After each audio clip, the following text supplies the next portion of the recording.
말씀은 신약성경 디모데후서 제1장 9절부터 12절까지 말씀입니다.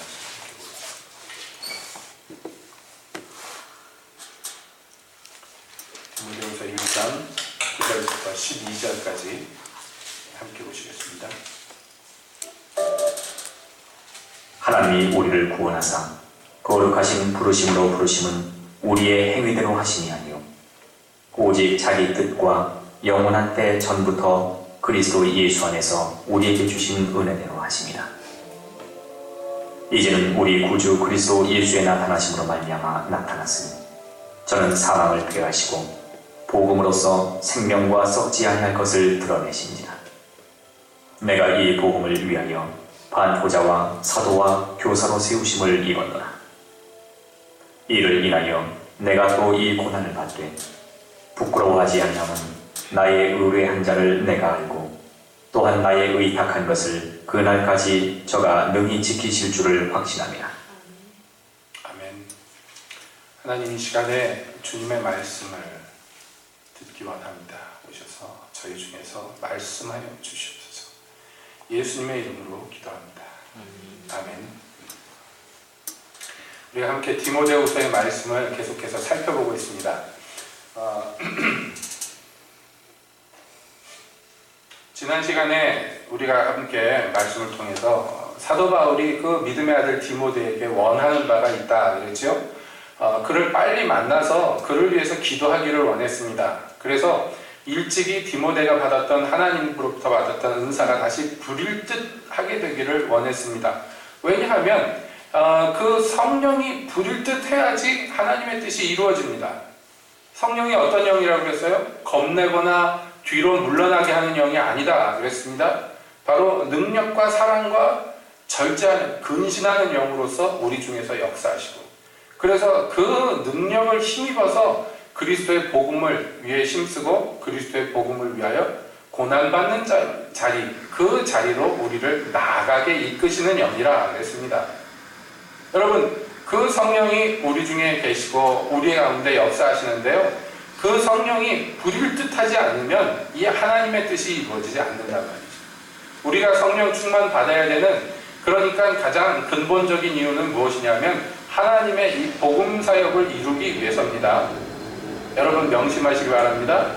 아버지께로부터 약속하신 그것을 너희에게 줄 텐데 너희는 이 성에 유하여 그 약속하신 성령을 받을 때까지 떠나지 마라. 예수께서 승천하기 전에 제자들에게 명령하셨고, 그리고 그 성령이 오시면, 아버지께로부터 내가 받아 너희에게 주시는 보혜사 성령이 오시면 약속대로 너희가 권능을 받고 너희가 바로 이 복음의 증거자, 선포자가 될 수 있다. 주님께서 그렇게 약속하신 거예요.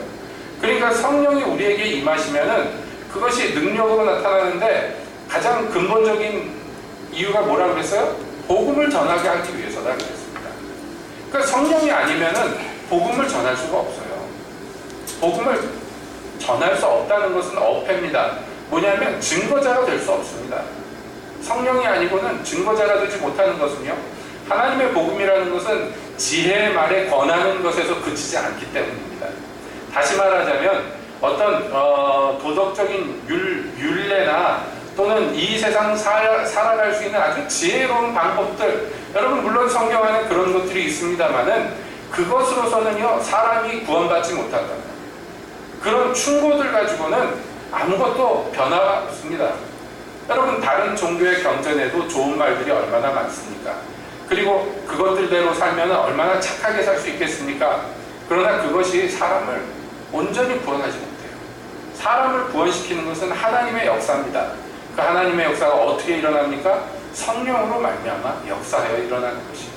그러니까 우리가 성령을 받으면요, 감히 말씀드리건대 복음과 함께 고난을 받을 수 있습니다. 성령으로 충만하고 성령으로 부를 듯하면 고난도 두려워하지 아니하고 복음으로 전진해 나갈 수 있다는 것이에요. 반대로 얘기하자면요, 성령으로 충만하지 아니하면 사실상 이런저런 하나님의 일들을 이룰래야 이룰 수가 없는 것입니다. 그러므로 사도는 분명히 말합니다. 오직 하나님의 능력으로 복음과 함께 고난을 받으라 하고 이 믿음의 아들 디모데에게 명합니다. 그리고 나서 연이어서 오늘 읽은 본문의 말씀이 뭐냐면, 자, 왜 그러면 네가 하나님의 능력을 쫓아서 복음과 함께 고난을 받아야 되느냐? 그 연유가 있다는 거예요. 이유가. 막무가내로 그냥 하는 얘기가 아니에요. 그 이유가 있는데, 그 첫 번째 이유는 뭐냐면 그런 자리로 하나님이 나를 택하셨고 나를 부르셨다는 것입니다. 여기에서 나오는 것이 이 부르심, 선택의 굉장히 중요한 교훈인데요. 앞에서 우리가 본 대로 이미 1절에서 1장 1절 시작할 때 사도는 이미 이 모든 얘기의 서론을 열었습니다. 하나님의 뜻으로 말미암아 그리스도 예수 안에 있는 생명의 약속대로 그리스도 예수의 사도된 바울은 하고 1절에서 자기 자신에 대해서 설명을 해놨어요. 내가 사도인데 어떻게 사도가 되었느냐? 하나님의 뜻으로 말미암아 사도가 되었고 이것은 예수 그리스도 안에 있는 생명의 약속이 성취된 것이다 라고 얘기했어요. 그것을 이제 곧 디모데에게도 설명하기를 원합니다. 왜냐하면 디모데가 일찍이 부름받았고 지금까지 하나님의 사역을 했는데 다시 한번 상기시키기를 원해요. 그가 다시 한번 깨닫게 되기를 원해요. 그 자리에서 하나님의 일을 하는 것은 우연히 된 것이 아닙니다. 어떻게 하다 보니까 된 것이 아닙니다. 오히려 이 세상이 창조되기 전에 하나님께서 먼저 부르셨다는 것입니다. 자, 그래서 9절에서 이렇게 얘기합니다. 하나님이 우리를 구원하사 거룩하신 부르심으로 부르심은, 자, 우리가 구원받았고 구원받은 자들에게 부르심이 있어요. 부르심이라는 게 뭐냐면, 자, 이리로 와가지고 나랑 이거 좀 같이 하자 하고 청하신 것이란 말이에요. 여러분, 여기에 대해서 설명하지 않습니다. 사도는 뭐냐면 이건 당연하다는 것이에요. 구원받은 자에게 부르심은 아주 지극히 당연하다는 것이에요. 여러분, 우리가 구원받은 거 우리 개인의 유익을 위해서도 구원받았습니다. 물론. 근데 거기서 끝나지 않아요. 하나님이 어떤 사람을 구원하실 때는요, 그 사람으로 이루고자 하는 거룩하신 뜻이 있단 말이에요. 네? 그냥 잘 먹고 잘 살라고 지옥 갈 거 건져내고 그냥 끝난 게 아니에요. 여러분, 양으로 생명을 얻게 하고 더 풍성히 얻게 하려는 것이 우리를 구원하신 예수님의 거룩하신 목적입니다. 그러므로 구원받은 모든 자들은요, 부르심이 있어요. 부르심. 예? 이해가 되십니까? 자, 베드로가 예수님의 말씀을 듣고 그리고 예수님의 말씀을 대로 그물을 던졌더니 그물이 찢어지게 고기가 잡혔어요. 그러니까 예수님 앞에 달려가가지고 꼬꾸라져서 주여 나를 떠나소서 나는 죄인으로서이다 고백했더니 예수님이 그를 뭘 부르셨어요? 예? 너를 이제부터 사람 낚는 어부다 이렇게 부르셨어요. 너는 이제부터 베드로다, 반석이다, 너는 사람 낚는 어부다 부르셨어요. 부르시는 것이 뭐예요? 부르신 게 목적을 얘기해 주신 거예요. 목적. 이 반석은 뭐 하려고 부르신 반석이에요? 교회를 세우려고.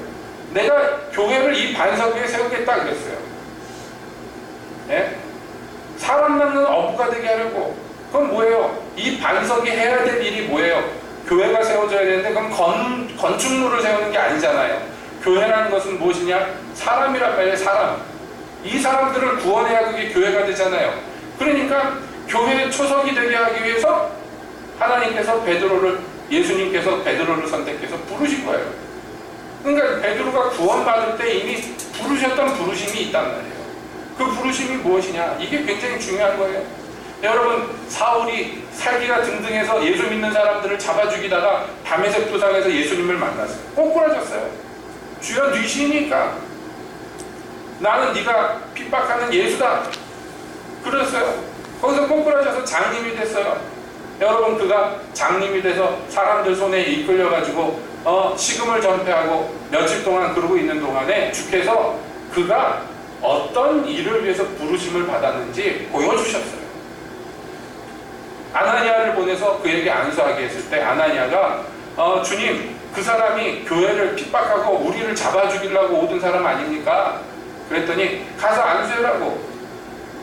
그가 이 복음을 전파하게 하기 위해서 내가 선택한 그릇인데 그가 얼마나 해를 받을 것인지 그에게 보였다고 주께서 약속하셨어요.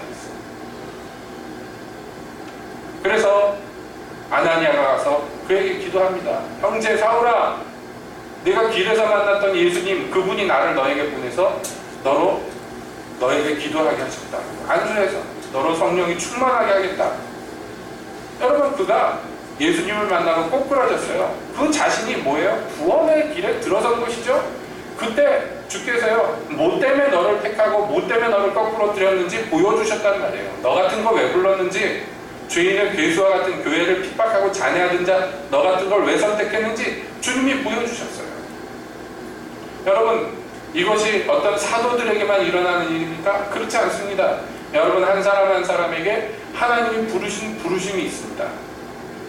중요한 것은 그 부르심을 아느냐 모르느냐, 이거 중요한 거죠. 알아야 되겠죠.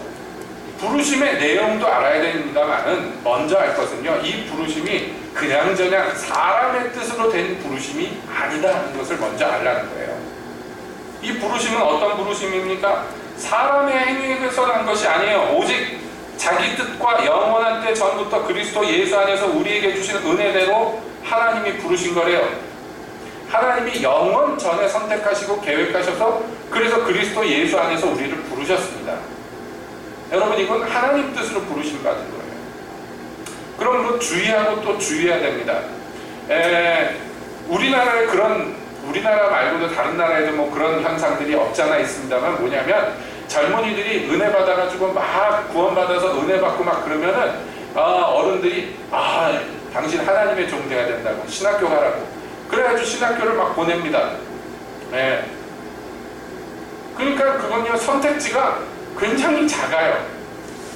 한두 개 정도에서 그냥 딱 선택해가지고 은혜 받으면 주의 종. 물론 하나님의 그 일꾼들이, 전임 사역자들이 많이 일어나는 것도 좋은 일입니다만은, 여러분, 이렇게 사람의 판단이나 사람의 계획대로 이렇게 저렇게 해서 될 일이 아니란 말이에요. 제가 신학대학 다닐 때 느낀 건데요, 불쌍한 애들이 있어요. 그냥 거기 와가지고 붙잡혀 와가지고 앉혀져 있는데 불쌍한 애들이 있어요. 누가 봐도 여기 있으면 안 되는 애들인데 와가지고 붙들려가지고 있는 거예요. 그 왜 왔느냐? 자기가 기도하다가 뭐 응답 받아왔다 이러면 참 좋겠는데 그게 아닌 친구들이 있단 말이에요. 제일 불쌍한 거는 대입시험 치고선 점수 따라온 애들, 걔네들이 제일 불쌍한 애들. 또 불쌍한 애들은요, 어렸을 때 부모가 서원 기도해가지고선 신학교 온 애들, 불쌍한 애들, 적응을 못해요. 참 불쌍합니다. 근데 더 큰 문제는요, 적응을 해버리면 문제예요. 그게 문제예요. 내 인생 원래 이런 건가 보다. 그래서 거기서 정착을 해버리면, 그래가지고 그 길로 쭉 나가면 여러분 이게 참 문제가 되는 것이에요. 하나님의 일을 하면 참 좋겠습니다만은 그 부르심이란 게 이렇게 사람의 뜻으로 나오면 안 된단 말이죠. 그래서 저 아는 한 교회에서 예전에 제 전도사 시절에 그 교회 사람들이 전도사님 한 달에 한 번이라도 오셔서 말씀을 전해 주십시오. 그러는 거여서 거기 전도사님 계시지 않느냐, 시골 교회인데. 그랬더니 그래도 한 달에 한 번만이라도 와달라고. 그래서 한 달에 한 번씩 저기 최북단 중에 하나죠, 동두천에 있는 그 교회에 한 달에 한 번씩 가서 말씀 전했던 기억이 나요. 주일날은 안 가고 토요일날 가가지고 말씀 전했던 기억이 나는데, 그 말씀 전하려고 가면요, 그 시골교회 거기 전도사라는 분도 와가지고 같이 들어요. 참 민망합니다. 그 사람이나 나랑 전도사인데 나이도 비슷한데 와가지고 교인들이 초청했다 그래가지고 와서 이렇게 설교하고 그러는데 거기 앉아서 듣고 있는 거 보면 참 민망하기도 한데요, 사람이 참 순진무구하고 착하고 좋습니다. 근데 문제는 그 어머니가 서원기도 해가지고 어떻게 신학교 나와가지고 그 감리교니까, 감리교는 의무적으로 몇 년 동안 그 시골교회 가서 전도사 해야 되거든요. 군대 가는 것처럼. 그래야 안수를 받거든요. 그래 거기 와가지고 사역을 하는데요, 죽지 못해 하는 거예요. 죽지 못해요. 그 예배 시간에 다 같이 묵도하심으로써 예배 드립시다. 그리고 시작했는데 그 반주자가 이제 우리도 그렇잖아요. 그 묵도성 하잖아요. 끝났어. 근데 조용한 거예요. 사람들이 고개 숙이고 있는데 조용해서 막 가만히 있다가 이상해서 실눈 뜨고 이렇게 보면요, 강대상에 엎어져서 잔대요. 이분이 기도한다고 이렇게 눈 감고 있다가 졸다가 엎어져서 자는 거예요. 새벽 예배도 잘 안 나오는데 어머니가 막 전화를 하고 닥달을 해가지고 나오면은 그 설교한다고 앉아있다가 잔대요. 체질이 안 맞는 거예요. 원하지도 않아요. 그냥 착하니까 엄마 말에 거절 못해가지고 나와가지고 그러고 있는 거예요. 그러니까 자기도 알아요. 자기 상태를. 교인들한테 민망하고 부끄럽고 미안하고 그러니까 그런 분이 또 졸지 않고 정신 차리고 설교하면 오죽하겠습니까? 그러니까 교인들이 막 죽을 것 같은 거예요. 그래서 그 교인 중에 한 분이 그렇게 사람들을 선동해가지고 저를 갖다 불러댔습니다. 그래서 거의 한 1년 정도 다녔던 것 같아요. 그런 거 보면서 참 피차가 면구스러운 거예요. 예. 교인은 교인대로 또 그분은 그분대로 감리교니까 자기들 마음대로 할 수가 없어요. 교단에서 보낸 사람이 와가지고 사역하게 하는 거니까 어떻게 할 수가 없는 거예요. 교회에서도. 그러니까 피차 참 민망한 거예요. 그분도 자기가 하고 싶지 않은데 어머니가 평생 서운한 건데 안 들어줄 수 없으니까 와서 합니다. 얼마나 힘듭니까? 그러니까 이 하나님의 부르심이라는 것을 명백하게 알아야 돼요. 이게 그냥 우연이 된 것이 아닙니다. 전임 사역자만 그런 거 아니에요. 여러분 각자가 하나님이 주신 부르심이 있습니다. 소망이 있습니다. 여러분 처음에 예수님 만나고 성령님 임하고 그랬을 때 주께서 여러분에게 주신 마음이 있어요. 예? 좀 더 명확하든지 아니면 덜 명확하든지 뭐 차이는 있겠지만은 주님께서 마음 주신 게 있어요. 있잖아요? 없어요? 있어요? 없어요? 예? 그런 경험들이 있잖아요. 근데 그게요 점점 구체화되고 점점 뚜렷해지고 그래서 거기 순복해서 따라가는 사람이 있는가 하면 그냥 자꾸 무시하고 아닐 거야 나 같은 사람이 무슨 이래가지고 그냥 흐지부지 없어지고 소멸해버리는 사람들이 있어요. 이게 얼마나 불행한 거냐고. 그러니까 혹여 디모데가 처음에 사역자로 세움받을 때 예언으로 말미암아 장로회에서 그에게 임하였던 그 은혜가 희석될까봐 사도는 그것 때문에 지금 다시 한번 디모데 안에서 이것을 다시 새롭게 하기 위해서 얘기를 하는 거예요. 야 우리 부르신 것이 그냥 사람의 뜻대로 된 거 아니다. 너 외조모에게 어머니에게 또 너에게 그 믿음의 계보가 내려왔지만 그렇기 때문에 외할머니 때문에 어머니 때문에 네가 이 일을 하게 된 거 아니다. 이거는 창세전에 하나님께서 계획하셨고 예수 그리스도로 말미암아 네 안에서 성취된 부르심이다 라고 분명하게 밝혀주시는 것이란 말이에요. 여러분 그러므로 이거 분명하게 구분해야 됩니다. 사람, 주변에 있는 사람이든지 또는 나라는 사람이든지 안에서 나온 것이 부르심이 아니라는 거 알아야 됩니다. 또 어떤 사람들은 지금은 좀 안 그런 것 같습니다만 80년대, 90년대에요. 여러분 아직도 기억에 남는데 이화여대생들인가 조사를 했어요. 남편감 직업 선호도 했는데 어느 해인가 1위가 목사님이었어요. 네. 대단하죠? 네. 그때 그런 일이 있었어요. 인기가 좋았습니다. 목회자가. 그 당시에 한국교회가 가장 양적으로 막 팽창할 시절이었기 때문에 교회들 살림살이가 괜찮은 것 같아요. 그리고 사실은 뭐 명색이 그렇지만 이화여대 같은 경우에도 미션스쿨 아닙니까? 그러니까 교회물 먹은 처녀들이 보니까 목회자 부인하는 거 괜찮을 것 같아요. 예. 그래서 선호도 1위가 목사였던 적도 있어요. 그러다 보니까 여러분 이거는 좀 나쁜 예입니다만은 직업으로서 목회자를 선택하는 사람들이 있었단 말이에요. 지금도 있을 겁니다. 그러다 보니까 무슨 교회를 사고파네, 교인을 사고파네 이런 얘기들이 나오는 것이에요. 이게 직업으로 이게 도구가 되다 보니까 그렇게 되는 것이에요. 여러분 자기가 볼 때 이거 전망이 괜찮다, 이거 먹고 살만하다 그래가지고 하나님의 부르심은 관심 없고 그냥 자기 뜻대로 하는 거 이거 아니잖아요. 하나님이. 그렇죠? 목사만 그런 거 아닙니다. 다른 모든 부르심들도 마찬가지. 내가 저거 하고 싶다 그래서 되는 거 아니에요. 그래서 사도는 분명하게 얘기합니다. 이거 하나님이 그리스도 예수 안에 있는 은혜로 말미암아 주신 뜻이야. 그래서 이게 이전에는 어땠는지 모르지만 예수님이 이 땅에 오심으로 말미암아 더 확실해졌어요. 이 부르심이. 왜냐하면 여러분 사실은 그렇습니다. 부르심이야 각양각색의 부르심이 있겠습니다만은 궁극적으로 주님이 우리를 선택하셔서 부르신 궁극적인 목적이라는 것은 바로 증거자로 자기의 증인으로 주님이 우리를 부르신 것입니다. 어떤 형태로 나타나든지 간에 본질이 그렇다는 것이에요. 그렇죠? 그러므로 여러분 이전에 예수님이 이 땅에 오시기 전에는요 사실은 하나님을 믿는 사람들이라 할지라도 이 부르심에 대한 확실한 증거를 잘 몰랐어요. 예를 들어서 여러분 이스라엘 백성들이 하나님의 백성으로 선택받았습니다. 그런데 이 아브라함 자손들을 향한 하나님의 부르심은 어떤 것이었습니까? 본질이 뭐였어요?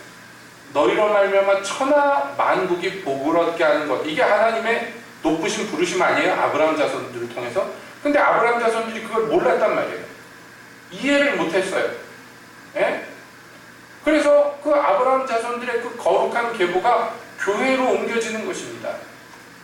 원가지가 꺾여나가고 이방인들이 거기에 대신 접붙임 바 되었어요. 이게 오늘날 교회의 궁극적인 부르심에 똑같아요. 만국이 우리로 말미암아 복을 받는데 복이 뭐냐? 복이 뭐예요? 구약에서의 복, 구약 사람들이 이 복이 뭔지 흐릿하게 알았다면 우리는 확실하게 알아요. 이게 뭐냐면 예수 그리스도입니다. 그렇죠? 그럼 예수 그리스도가 이 땅에 나타나심으로 말미암아 우리의 부르심이요 더 확실하게 나타나 버렸어요. 우리가 뭘 증거합니까? 알지 못하는 걸 증거하는 것 아니에요. 소문으로만 들었던 것 증거하는 게 아니에요. 우리는 그것을 본바요, 만진바요, 경험한 바다 그랬어요. 우리 예수님, 확실한 예수님을 증거하도록 우리가 선택받았고 부르심을 받았다는 것입니다. 그래서 예수님이 어떤 분이십니까? 사망을 패하시고 복음으로서 생명과 썩지 아니할 것을 드러내셨다. 이렇게 되어 있죠? 누가복음 맨 마지막 장에 보면 예수님이 뭐라고 그랬냐면 메시아가 이 땅에 오셔서 고난받고 죽임당하고 그리고 부활 승천하시고 그리고 다시 그를 믿는 자들이 부활하게 하는 이 모든 것들, 이건 복음이라고 그래요. 이거의 증인으로서 너희를 선택했다고 제자들에게 분명히 얘기하십니다. 사망을 이기시고 생명으로서 사망을 바꿔주셨어요. 예수님이. 우리가 증거해야 될 것이 이렇게 확실하게 드러났단 말이에요. 그래서 사도는 얘기합니다. 내가 이 확실한 증거를 받았기 때문에, 그래서 이 증인이 되었기 때문에 나는 이 복음을 위하여 반포자와 사도와 교사로 세우심을 받았다 하고 자기의 경우를 분명하게 얘기합니다. 사도 바울은 자기를 뭘로 세움받았다고 얘기해요? 반포자와 또 사도와 교사로 세움받았다. 이렇게 분명하게 얘기합니다. 여러분, 그 에베소서에서 분명히 사도 바울이 얘기했어요. 교회 중에 예수님이 몇 명을 세우셨는데 이렇게 나옵니다. 왜냐하면 예수님이 이 땅에 계시지 아니하고 승천하셨기 때문에 지상에 있는 교회에게 예수님이 하셔야 될 일들을 몫을 나누어 줬어요. 몇 가지를 나누어 줬어요. 몇 사람을 그래서 세우셨어요. 그 사람들이 누구냐 했더니 사도와 선지자와 복음 전하는 자와 목사와 교사로 세우셨다 그랬어요. 이게 이제 말하자면 성직의 대표적인 성직들입니다. 그래서 사도 바울이 그 성직들의 예를 들어서 자기가 뭘로 선택받았느냐? 반포자, 이 복음 전하는 자예요. 그리고 사도는 뭐냐 하면 교회를 세우는 자입니다. 교회를 세우고 다스리는 자입니다. 그리고 교사, 이것은 그 진리를 가르쳐서 지키게 하는 사람입니다. 자기가 이것으로서 선택받았고 부르심을 받았다라고 지금 사도는 분명하게 얘기하고 있는 거죠. 자, 그렇기 때문에 여러분 보세요. 자, 반포자와 사도와 교사로 선택받았어요. 그 부르심 받았어요. 그래서 내가 그 일을 지금 하고 있어. 그런데 그렇게 부르심을 따라서 그 일을 순종하려고 하다 보니까 무슨 일이 일어나느냐 했더니 고난이 오더라는 거예요. 앞서서 얘기했죠? 복음과 함께 하나님의 능력으로 고난을 받으라 그랬어요. 하나님의 능력을 쫓아 복음과 함께 고난을 받아. 이게 디모데가 해야 될 일이에요. 그런데 지금 부르심에 대해서 얘기하죠. 사도가 부르심에 순복하고 부르심에 따라서 이 부르심대로 행하다 보니까 뭐가 일어나요? 복음을 여러분 전하다 보면, 복음을 가르치다 보면, 복음을 반포하다 보면 무슨 일이 일어나느냐면 복음에 뒤따라오는 고난이 따라오더라는 거예요. 그래서 사도가 얘기하는 거예요. 내가 이 고난을 받아. 그런데 이거 부끄러운 게 아니에요. 수치스러운 것도 아니에요. 거리낌 받는 것도 아니에요. 이건 당연한 거예요. 아주 당연한 거예요. 그래서 자기는 이것을 전혀 어려워하지 않아요. 부끄러워하지 않아요. 왜냐하면 내가 이 부르심대로 사역을 하지만 이 부르심은 나의 힘, 나의 능력, 나의 의지 갖고 혼자 하는 게 아니에요. 이게 이 부르심의 비밀이에요. 주님이 우리를 선택해서 어떤 사명을 맡겼을 때 여러분 그거 잘하나 못하나 이렇게 보시는 분이 아니에요. 우리가 그 부르심을 쫓아서 행할 때 발견하게 되는 것은 거기에 누가 함께 하는 거예요? 예수님이 함께 하시는 거죠. 예수님이. 그래서 사도는 얘기해요. 내가 이 고난을 받을 때 부끄러워하지 아니하는 것은 나의 의뢰한 자를 내가 알고 또한 나의 의탁한 것을 그날까지 저가 능히 지키실 줄을 확신합니다. 그가 나와 함께 있어서 나를 지키시고 이 일을 온전히 이루도록 만들어주시더라는 거예요. 여러분 다니엘의 세 친구가 왕의 명령을 어기고 왕의 신상에게 절하지 않았습니다. 그래서 풀무불에 던져집니다. 그때 그들이 얘기해서 왕에게 우리는 설명할 필요가 없다고. 왜냐하면 풀무에 던지든지 말든지 우리는 하나님밖에 섬길 수 없다고. 거기에 대해서 구구절절히 변명할 필요가 없다고 얘기합니다. 주님이 거기서 능히 구원하실 것이고 구원 안 해도 할 수 없다고. 그렇다고 해서 다른 신 섬길 수 없다고. 왕이 화가 나가지고 느부갓네살이 불에다 던졌는데 여러분 잘 아시잖아요. 어떤 일이 일어났어요.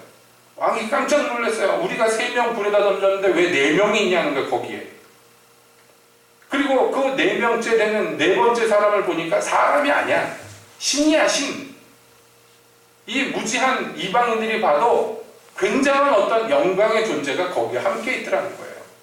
여러분 하나님의 부르심에 순종해서 나가면 고난이 따라옵니다. 그런데 거기에 낙심하지 않는 것은요, 그 불꽃덩이 속에서 예수님을 만나는 거예요.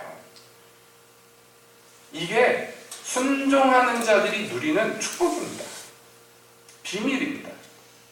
거기 따라가지 않으면, 그 부르심에 순종하지 않으면요, 거기 계시는 주님을 못 봐. 못 만나요. 경험하지 못해요. 그 의뢰하는 자가 있어야지 의뢰하는 자를 만나고 그 의뢰할 만한 그분이 이 모든 기가 막힌 일들을 이루시는 것을 경험할 텐데, 여러분 고난이 두려워가지고 그래서 피해버리면 거기 계시는 주님을 못 만나요. 주님이 계신데 거기, 그걸로 가야 돼. 풀무 안에 계신데 거기 들어가야지 만나지. 그렇죠? 그러니까 두려워하지 않게 하는 성령의 그 역사로 말미암아 불에 들어가면요, 거기서 주님을 만나게 돼요. 거기서 주님을 만나게 돼요. 이게 비밀이에요. 그래서 우리나라에 보면은 그 일제시대 때 신사참배 거절해가지고 순교당하신 분들 있죠? 그런데 순교 안 당하신 분들도 있어요. 감옥에 갇혀가지고 죽을 날짜 받고 있는데 기적적으로 살아나신 분들이 있어요. 뭐 해방이 됐다든지 아니면 어떤 다른 방법을 해가지고 살아나신 분들, 안희수 교사라든지 손양원 목사님이라든지 이런 분들이 그런 대표적인 분들인데, 그런 분들이 나와서 간증할 때 뭐라 그러냐면, 거기 가면 맞아 죽고 고문 받아 죽고 그럴 줄 알고 갔는데 견딜만 하더라는 거예요. 주님이 막 힘을 주시더라는 거예요. 능력을 주시더라는 거예요. 그래서 감당할 만하더라는 거예요. 저 모퉁이 돌선교회 이상 목사님이 그러잖아요. 나이 더 들기 전에 예전에 한번 체포돼가지고 고초를 겪었거든요. 감옥도 가고 매도 맞아보고. 근데 그게 돌이켜보건데 얼마나 그때 은혜가 넘치고 영광스러웠는지, 죽기 전에 한 번 더 붙들려 갔으면 좋겠다, 그런 얘기를 합니다. 이게 제정신이 아닌 듯 보이지요? 그럼 이거는요, 이 비밀은요, 꼭 불구덩이에 주님과 함께 들어가 본 사람들만 알 수가 있어요. 바깥에서는 몰라요. 경험할 수가 없는 것이에요. 사도가 얘기하는 거예요. 내가 이 반포자와 사도와 교사로 부르심을 받아서 여기에 순종해가지고, 이거 주님의 뜻이니까 거기 순종해서 이거 사역을 하니까 고난이 막 물밀듯이 닥쳐오는데, 여러분 고난이 얼마나 심했습니까? 예? 사도 바울이 자기 받은 고난을 얘기하는데 여러분 이게 장난이에요? 예? 장난이에요? 아니에요. 아니에요. 태장으로 몇 번 맞고 40에 하나 가만만 몇 번 맞고 돌로 몇 번 맞고 강도 당하고 뭐 당하고 쭉 돌에 맞았을 때 죽었단 말이에요. 갖다 버렸어요. 죽었다고. 근데 하나님 다시 살려주셨어요. 어떤 분들은 그럽니다. 그때 그 세 번째 하늘로 불려 올라갔었다고. 그럼 모르는 얘기지만 진짜 그럴 수도 있지 뭐. 아무튼 간에 여러분 사람이 돌에 맞아 죽었어요. 그게 몰골이 오죽하겠습니까? 네? 상상이 안 가죠? 돌에 맞아 죽어봤어야 알지 우리가. 그런데요. 그때 경험하는 게 있어요. 그래서 그 경험을 다 하고 나서 바울이 뭐라고 합니까? 지금 당하는 고난에 경한 것이 가볍게 당했다고 얘기해요. 그 고난이 가볍다고 얘기합니다. 장차 있을 영광과 좋게 비교할 수 없다고. 여러분 이거 미쳐서 하는 얘기가 아니라 이 비밀을 맛보았기 때문에 하는 얘기예요. 내가 그렇기 때문에 고난이 오는데 이것 때문에 흔들리지 않아요. 왜냐하면 전에도 많이 경험해 봤는데 그때마다 내가 의지하는 분, 의탁하는 분이 역사하는 것을 경험했기 때문이에요. 그분을 맛보았기 때문에. 고난이 받은 것과 비교할 수 없는 영광을 경험해 봤기 때문입니다. 그러니까 우리가 믿음의 순종이란 게 참 이거예요. 뭐냐면 한번 해보는 거예요. 미친 척하고. 예? 순종해보는 거예요. 그러면 알게 돼요. 되네? 이게 되네? 하는 거를 경험하게 되는 거예요. 여러분, 제가 지금 여기 나와가지고 이렇게 설교하고 그럽니다만은 어떤 때는요, 예배 시간이 가까이 올수록 막 미칠 것 같을 때가 있어요. 지금도 그래요. 예. 뭘 어떻게 설교를 해야 될지 몰라가지고, 뭐 어떻게 예배를 인도를 해야 될지 몰라가지고, 막 동동동동 할 때 있어요. 그거 모릅니다. 사역자 아니면 모릅니다. 그러나 그때 이거 누가 날 좀 대신해가지고 해줬으면 좋겠네.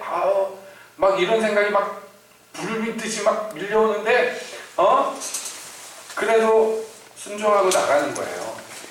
그러면요 또 하나님이 예배 끝나고 나면 어떻게 예배를 이렇게 드리게 하셨네. 아이고 감사다 하는 마음이 저절로 그럴 때가 많아요. 지난주인가 지지난주인가 저 집회한다고 그래가지고 여러분들이 쭉 갔잖아요. 그 저는 애 보고 있는데 마음이 얼마나 편하지. 목사가 그런 거 안 되는데 얼마나 마음이 편하지. 몸이 고돼서 그런 거 아니에요. 그만큼 제가 지금도 부담스러워요. 예배 드리기 전에 뭐 맨날 하던 거 뭐 한두 번 하나 까짓 거 뭐 해버리지. 안 돼요 그게. 그냥 하나님 의지하고 하는 거예요. 의지하고 하면 하나님께서 글쎄 그 의지하는 자들에게 역사합니다. 그 의뢰한 자가 그 의뢰한 것을 하나님의 날까지 주님이 이루시는 것을 경험하는 거예요. 다시 말씀드립니다. 그런데 순종 안 해버리면요 몰라. 못 해봐요. 경험을 못 해봐요. 그게 뭔지 몰라요. 제가 이렇게 막 얘기를 막 합니다만은 여러분 이거 경험해봐야지 아는 거지 모르는 것이에요. 그 영광과 그 기쁨이란 게 무엇인지. 예? 그걸 경험을 해봐야 되는데. 그 경험을 해봐야 되는데.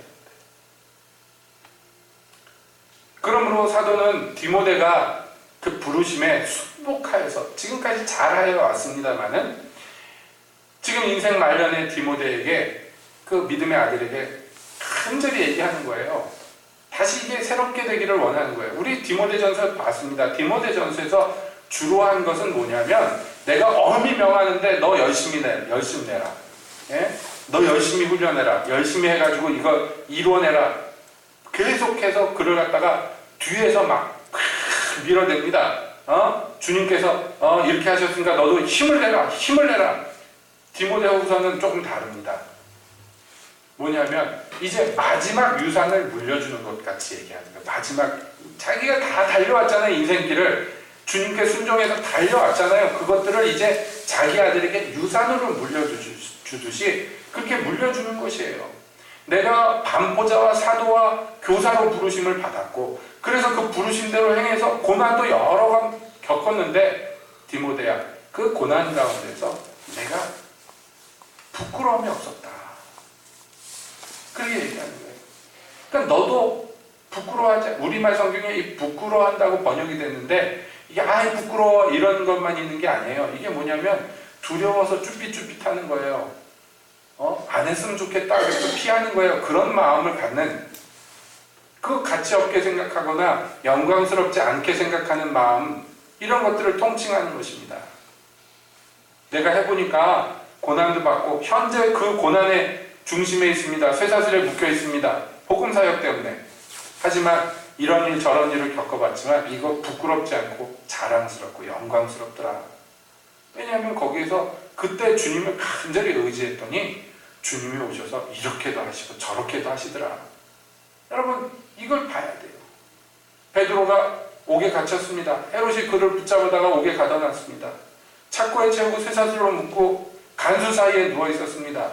감옥 안에 가둔 것도 부족해서요. 간수들이 옆에 있었는데 천사가 와서 그를 깨우고 착고를 풀고 감옥문을 열고 내보냅니다. 그때까지 감옥문을 열고 나올 때까지 베드로가요. 나 이거 꿈꾸는 건가? 그러고 나왔어요. 여러분 베드로를 위해서 사람들이 모여서 열심히 기도하고 있었는데 베드로 가서 문을 두드리니까 베드로라고 안 믿어. 자기들이 기도해놓고. 베드로가 딱 죽는 거 아니에요. 예? 야고보 한 명 죽었고 그 다음에 베드로 죽을 차례예요.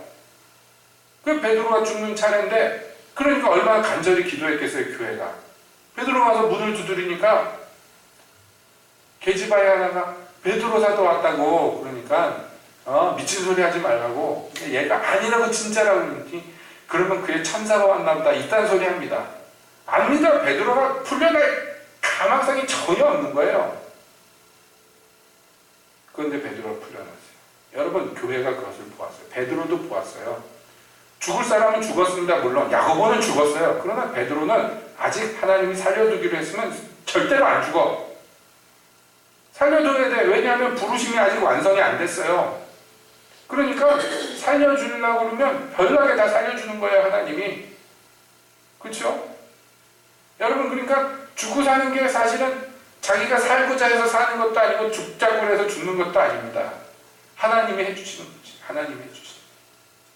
예전에 구소련에서 유명한 순교자 한 명 있죠. 순교자 이반이라는 청년이 그 군대에 가는데 군대 안에서 혼자서 예배드리고 찬양 부르고 그러다 결국엔 순교당해서 죽었는데요. 그 전에 죽기 전에 그가 간증을 했습니다. 그 시베리아 추운 겨울에 연병장에다가 여름 군복 반바지 반팔 입혀놓고서 세워놨어요. 장교들이. 기독교 포기해야지. 안 그러면 거기 계속 있어야 된다. 그 연병장 혼자 서 있는데 추워요. 추운 게 아니죠. 얼어 죽는 거죠. 영하 30, 40도 떨어지는데 거기서 그러고 여름 옷 입고 있으면 죽는 거 아니에요? 그러니까 지가 죽기 싫으면 기어 들어와가지고 기독교 포기하겠지. 그렇게 생각을 했겠죠. 그런데 연병장에 갔을 때 춥더래요. 추운데 안 죽더래요. 춥기는 춥고 추운 게 힘들지만 견딜만 하더래요. 그래서 계속 서 있었더니 나중에 장교가 눈사람처럼 옷을 껴입은 장교가 나와가지고 이게 안 들어오니까 나와서 보니까 이렇게 추워서 옹구리고 있으면서도 그걸 잘 서 있는 거예요. 그러니까 저게 특이 체질인가? 추위에 강한 인간인가? 그러는 거예요. 하나님이 춥긴 춥지만 견딜만하게 해주시는구나. 그거 간증합니다. 그 자기를 죽는데 버려둔 거 아니에요? 그 장교가. 응? 그 어떤 사람이 나중에 물어봤어요. 그 장교가 나왔는데 믿지 않든가. 그랬더니 왜 안 믿겠냐고. 근데 미워할 수가 없더라는 거예요. 그래서 그 사람이 나와가지고 자기를 위아래로 훑어보고 그러는데 화가 나고 고통을 주는 게 미워서 미워하려고 그러는데 천사가 나타나서요. 그 사람하고 자기 사이에 서 있더래요. 그런데 천사를 통해서 그 사람이 보이더래요. 이상하게. 천사가 분명히 투명한 천사가 아닌데 이상하게 천사가 그 사이에 서 있는데 천사를 통해서 그 장교가 보이는데요. 천사를 통해서 보니까 불쌍하고 안타깝고 그 마음밖에 안 들더래요. 그래서 그를 위해서 기도했대요. 속으로. 불쌍해가지고. 주님을 모르는 사람. 여러분, 하나님이 역사하시는데요. 그 순교자들의 간증을 들어보면 순교할 만하겠는데 그런 생각이 저절로 이 정도 은혜를 주신다면 순교할 만하지 않을까? 그런 생각이 퍼뜩퍼뜩 들 때가 있어요. 그래도 순교는 안 되겠어요? 그 아무나 하는 게 아니더라고요. 아무나 하는 거 아닙니다. 정말 특별히 하나님이 부르신 사람들이 은혜 가운데서 하는 것이지만 하나님이요 그에 걸맞는 은총을 주신단 말이에요. 순교자에게는 순교자의 은혜를 하나님이 주십니다. 과거에 그 루마니아 악독한 정권 하에서 감옥에 갇혀가지고 몇십 년 동안 고초를 겪었던 그 리처드 범브란트 목사님이 감옥에서 나와가지고 선교회를 만들었어요. 그 선교회가 주로 하는 일이 뭐였냐면 서방 자유국가에 있는 기독교인들을 위해서 중보하는 일이었어요. 이상하죠? 물론 갇힌 자들을 위해서도 사역했지만 그 사역 가운데 많은 부분이요 서방 교회를 위한 기도였어요. 자기가 감옥에 가가지고 고초를 겪고 다 경험을 해봤는데 하고 나니까 그때가 얼마나 좋았는지 모르는데 나중에 풀려나왔어요. 기적적으로. 이유도 몰라 왜 풀려나왔는지. 20년 만에 풀려나왔는데요. 그분이 집에 와가지고 자기가 잡혀가기 전에 이 목사님이 성경을 읽는 중에 다니엘서를 그렇게 좋아했대요. 근데 성경을 몇십 년 만에 손에 잡은 거예요. 그래가지고 다니엘서를 읽으려고 했는데 못 찾겠더래. 어디 있는지. 다 잊어버려가지고. 성경이 순서도 모르겠는 거예요. 20몇 년을 성경 없는 데서 글자도 못 보고 살았어요. 감옥에서 풀려서 나왔는데요. 사람들이 거진 줄 알고 돈을 주더래요. 길거리에서. 자기가 루마니아의 대표적인 엘리트 박사학위 있는 신학박사 목사님인데 20몇 년 그 감옥에서 고초를 겪고 나왔더니요. 거지지 뭐 산 거지. 버스를 탔는데 차비도 안 받고 사람들이 불쌍하다고 이리 와봐라 반말로 그들이 돈을 주더래요. 불쌍하다고. 얼마나 불쌍했으면 그랬을까요? 그런데도 불구하고요. 그분이 뭐라고 했냐면 자기는 감옥 안에 있었을 때 더 주님과 친밀했고 그 감옥 안에 있을 때 주님을 더 경험했다고. 나오니까 그게 너무 그립더라고. 그러니 자유세계에 사는 기독교인들은 얼마나 주님의 은혜를 모르겠냐고. 그래서 그들을 위해서 밤낮으로 기도했어요. 중보하는 일을 굉장히 힘썼습니다. 여러분 그렇습니다. 이 주님 부르심에 순종해서 받는 고난만큼 사실상 큰 축복이 없어요. 그냥 제가 여러분들 미끼처럼 던지려고 하는 얘기가 아니라 진짜 그래요. 저도 뭐 그렇게 심하지는 않지만 주님 순종하면서 고난을 좀 겪어보니까요.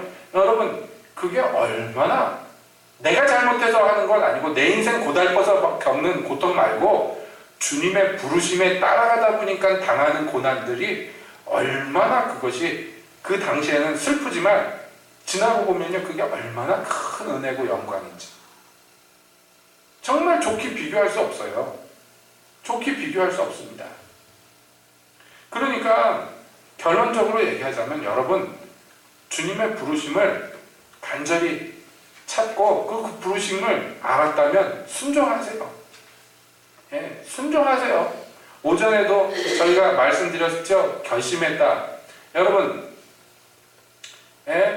그 누가복음 9장인가요? 보면은요 뭐라고 나와 있냐면 이렇게 나왔어요.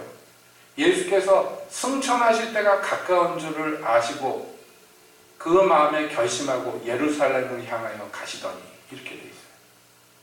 자 가면은 무슨 일이 기다리는지 예수님이 다 알아. 승천할 날이 가까웠다는 얘기는 뭐예요 이거는? 죽어야 되잖아 먼저. 그쵸? 근데 마음에 결심하고 예루살렘을 향해서 나갔다. 뭐 좌우를 보지 않으세요. 왜냐하면 그게 아버지의 뜻이고 아버지가 원하는 것이라는 것을 아시기 때문에. 그래서 예수님이 끝까지 그 뜻을 따라갑니다.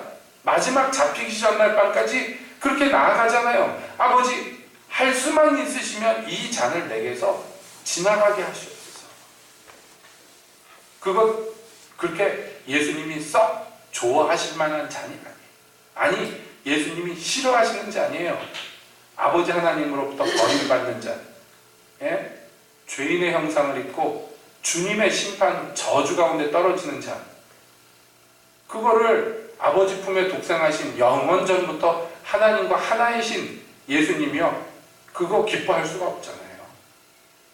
그러니까 할 수만 있으면 이 잔이 내게서 그냥 지나갔으면 좋겠어요. 하지만 그게 내 뜻이지만 주님, 내 뜻대로 마시옵고 아버지 뜻대로 하십시오. 여러분, 예수님이 끝까지 보여주신 일이 바로 그것입니다. 그러므로 그는 아멘이십니다. 그의 다른 이름이 아멘이에요. 다른 말을 하신 적이 없어요. 아버지 뜻 앞에서. 그냥 무조건 예예요. 그리스도 안에서는 그러므로 아니오가 없습니다. 무조건 예예요. 그밖에 없어요. 뭐 다른 거 있습니까? 그리스도 안에서는 오직 모든 것이 예예요. 여러분, 예스입니다. 예스. 그래서 과거에 파리 올림픽 때 영국의 육상 그 100m 국가대표로 뽑혀서 나갔던 에릭 리델이라는 선수가 있었는데요. 그 당시에 세계 기록 보유자였습니다. 그러니까 그 사람이 가기만 하면 금메달 따는 것은 당연한 것이었어요. 그런데 파리 올림픽에 출전해가지고 영국 선수단이 가보니까요, 경기 일정을 파리 올림픽을 위해서 딱 나왔는데 그 전까지 그런 게 없었는데요. 일요일날 경기를 잡아놨어요. 이 프랑스 사람들이. 근데 100m 경주가 결승전이 일요일날 있는 거예요. 주일날. 그 에릭 리델이 나는 주일날 달릴 수 없다 그래가지고 포기해서 국가대표 선수로 나가. 포기해가지고 영국 황태자가 찾아가가지고 설득을 하고 영국에 있던 언론들이 뒤집어지고 난리가 났습니다. 국가에 충성하는 것은 하나님의 뜻이다. 아, 영국 교회가 막 그렇게 얘기를 하고 그랬어요. 그런데도요, 누나가 깜짝 안 했어요. 그래서 결국에는요, 100m 경주를 안 나갔습니다. 그리고 다른 선수가, 보결 선수가 나갔는데, 예, 그 사람이 금메달을 따버렸어요. 100m 금메달을. 그리고 에릭 리델은 나중에 200m 경주인가? 거기 나가가지고 금메달을 따버렸어요. 나중에 중국 선교사로 가서 거기서 순교했습니다만은. 그 에릭 리델의 영화, 소재를 갖고 영화를 만들었는데, 그 영화를 본 에릭 리델의 여동생이, 할머니가 인터뷰에서 그렇게 얘기했어요. 영화 잘못 만들었다. 그러면서 하는 얘기가, 에릭은 그 영화에서 막 갈등하거든요. 이 국가를 위해서 뛰어야 되느냐, 아니면 하나님을 위해서 뛰지 말아야 되느냐, 막 갈등하는 장면이 나오는데, 에릭은 한 번도 갈등한 적이 없다. 자기 오빠는. 그 영화에선 드라마틱하게 하려고 갈등했지만 실제로는 그 문제를 놓고 한 번도 고민하거나 갈등해 본 적이 없다. 그렇게 얘기했어요. 에릭 리델이 육상 선수가 됐던 이유가 뭐냐면 자기를 하나님이 빨리 달리게 하셨다는 것을 알았어요. 그럼 내 달리기를 통해서 하나님께 어떻게 영광을 돌릴 것인가. 그래가지고 그가 선택한 게 뭐냐면, 육상 경기가 지금보다 훨씬 인기 있던 시절입니다. 예, 육상 경기 나가지고 우승을 하잖아요. 그러면은 사람들이 막 몰려오는 거예요. 그 사람들이 몰려와서 박수치고 그러면요, 그때 딱 사람들 앞에 서서 설교하기 시작합니다. 예, 복음을 전하기 시작해요. 그 사람한테 중요한 것은 금메달 따는 게 아니라 사람들을 구원시키는 게 중요한 거예요. 그래서 세계적인 운동선수로 가장 인기가 좋을 때 훌쩍 중국 선교사로 떠났어요. 가가지고 뭐 큰일 한 거 아니에요. 예, 중일전쟁 나는 바람에 포로수용소에 갇혀있다가 거기서 순교하셨습니다. 중요한 것은요, 순종하에서 그 길을 걸어갔다는 거예요. 순종하에서 그 길을 걸어갔어요. 그래서 에릭 리델 사후에 많은 기독교인 운동선수들이요, 올림픽 같은 국제 경기에서 주일날 뛰는 것을 거절해가지고요. 한동안 주일날 국제 경기를 안 하는 게 전통이 됐었어요. 에릭 리델 때문에. 나중에 또 흐지부지 됐습니다만은 여러분 하나님의 이 부르심에 순종해서 나간다든지 어떤 방식으로 어떤 모양으로 나간다든지 여러분 거기에서 고민하고 갈등할 거 없습니다. 예수님처럼 그냥 이해하고 나가는 거예요. 갈등이 되죠? 고민이 되죠? 그러나 아셔야 될 것은 주가 주신 영은 그렇게 두려워하는 영이 아니에요. 주님의 영은 어떤 영입니까? 능력으로 역사하는 영. 복음과 함께 고난을 받을 때 부끄러워하지 아니하는 영이에요. 그분의 다스림 가운데 우리가 그래서 들어가야 돼요. 성령 충만해야 될 이유가 있겠죠? 내 뜻, 내 생각이 앞장서기 전에 성령님이 활약하시도록 내가 죽고 성령이 살도록 그의 영으로 충만해지는 것, 그래서 필요한 것이에요. 그렇지 않으면 자꾸 자기 생각이, 자기 계획이 자꾸 떠오르면 믿음의 일을 할 수가 없어요. 믿음의 길로 걸어갈 수가 없어요. 주의 영에 사로잡혀야 됩니다. 주의 영에 사로잡히면요, 다윗처럼 사자를 보고 곰을 봐도 가가지고 양을 구해오는 거예요. 주께서 나와 함께 하신다는 걸 믿기 때문에. 그 아구리에서 양들을 끄집어 사자의 입을 찢고 곰의 입을 찢고 그 10살 먹은 조그만 애가 골리앗도 두려워하지 않고 나가는 거예요.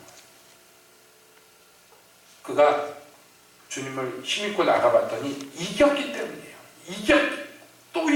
또 이겼더니 이제 점점 그 강도와 믿음의 세기가 점점 커지는 거죠. 그러므로 여러분 우리도 이 부르심에 순복해서 나가십시오. 자꾸 나가시면 한 발짝 떼는 게 힘들지 한 발짝 나가만 보면 주님이 역사하시는구나. 주 의지에서 나갔더니 딱 죽을 줄 알았더니 안 죽는구나. 그거 경험하는 것이에요. 그리고 또 죽으면 얼마나 좋습니까? 순교하는 거 얼마나 좋습니까? 예? 그러므로 저도 여러분들께 바울처럼 권면드립니다. 우리를 구원하시고 우리를 택하시고 부르신 거 사람의 뜻으로 우연히 된 거 아니고 일찍이 하나님이 다 계획해 주신 거룩한 부르심 가운데 있는 일이에요. 우리는 다만 할렐루야 찬송하면서 나아가는 것입니다. 그렇게 하시기를 예수님의 이름으로 축복드립니다. 순종이 제사보다 나으니 순종하십시오. 기도하겠습니다.